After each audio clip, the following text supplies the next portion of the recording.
iselweni abekuphindze kube nemalunga aleli bandla labuya ngephandle kwelive leSwatini.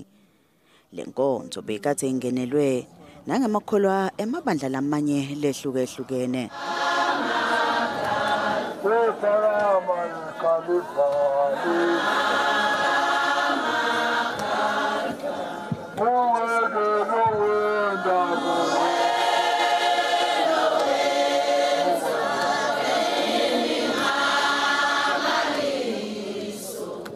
Leli bandla leli lasungulwa nguBishop Melika Elias Vilakazi longasekho emhlabeni.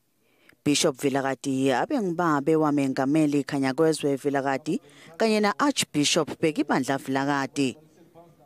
Jeremiah Vilakazi longulomunye webantwana bemcambi waleli bandla Melika Vilakazi uchaze kabanti ngekucalwa nangokusungulwa